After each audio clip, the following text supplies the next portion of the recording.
kembali lagi di BT Channel. Hasil survei Litbang Kompas menunjukkan elektabilitas Prabowo lebih tinggi dibandingkan dengan bakal calon presiden, Capres PDIP Ganjar Pranowo.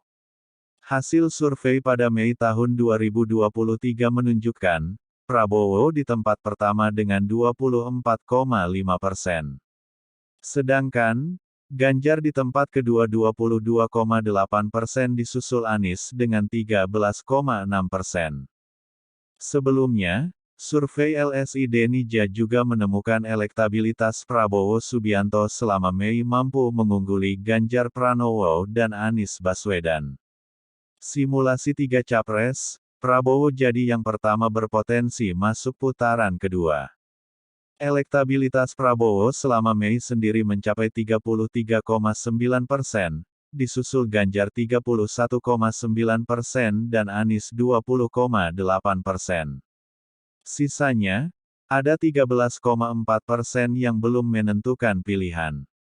Hal ini membuat potensi putaran kedua terjadi. Bakal capres yang diusung PDIP, Ganjar Pranowo merespons singkat terkait elektabilitas para bakal capres di survei terbaru. Ganjar menanggapi santai hasil survei tersebut. Biasa aja, kata Ganjar ditemui perpustakaan UGM, Kamis tanggal 25 Mei tahun 2023. Sebelumnya Ganjar sempat unggul di sejumlah survei. Namun dalam survei kali ini elektabilitas dirinya berada di bawah elektabilitas Ketua Umum Partai Gerindra Prabowo Subianto. Dirinya mengaku tak mempermasalahkan hal tersebut. "Yo nggak apa-apa," ucapnya. Dirinya juga menanggapi soal isu Prabowo jadi cawapresnya. Ganjar menuturkan hal tersebut masih dibicarakan. "Enggak, itu masih dibahas, tunggu saja," ucapnya. Sementara, bakal capres yang diusung Koalisi Perubahan, Anies Baswedan menegaskan tetap memiliki optimisme tinggi dalam memenangkan Pilpres 2024. Hal ini diungkapkannya dalam menanggapi hasil survei dari Litbang Kompas.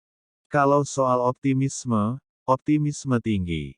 Bahkan, kami sangat optimis karena kita merasakan aspirasi, keinginan tentang perubahan penomorsatuan itu bergaung di mana-mana jadi kami optimis," jelas Anies seusai menghadiri istighosah dan pengajian umum di Pondok Pesantren Darul Mutakin, Turen, Kabupaten Malang, Rabu, tanggal 24 Mei tahun 2023 sore. Meskipun demikian, Anies tidak menampik optimis saja tidak cukup memenangkan Pilpres 2024. Hal ini berarti pihaknya harus tetap berusaha semaksimal mungkin. Dia menganggap perolehan survei tersebut sebagai masukan untuknya ke depan. Pada kesempatan tersebut, dia juga turut menyinggung hasil surveinya saat mengikuti Pilkada DKI Jakarta lalu. Pada proses tersebut, dia tidak pernah menemukan dirinya masuk jajaran urutan pertama di hasil survei manapun. Anies hanya mampu memperoleh posisi kedua dan itu pun hanya 1 atau 2 hasil survei. Tidak hanya itu, dia juga sempat ditempatkan di urutan 3 pada Litbang yang sama.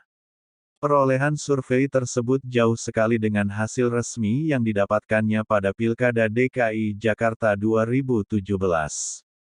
Jadi kita ingin menyampaikan bahwa masih ada 8 bulan, masih ada potensi fluktuasi dan ini dijadikan masukan, jelasnya. Sebelumnya, Anies menyampaikan kegelisahan tentang survei-survei menuju pemilu 2024. Pasalnya, ia merasa, belakangan survei begitu sering bermunculan. Hal itu diungkapkan tepat setelah menghadiri dan memberi pidato politik di Milad 21 PKS. Tepatnya, ketika menanggapi pertanyaan-pertanyaan awak media tentang lembaga-lembaga yang melakukan survei soal Pilpres 2024. "Saya sampai kadang-kadang mikir, ini survei memotret opini atau survei membentuk opini ya," kata Anies di acara Milad 20 tahun PKS, di Istora Senayan, Sabtu, tanggal 20 Mei tahun 2023. Pasalnya, lanjut Anies, Lembaga-lembaga survei semakin sering memberi rilis survei tentang Pilpres 2024, bahkan kadang-kadang setiap pekan sekali. Meski begitu, ia mengaku tidak mau ambil pusing terkait itu.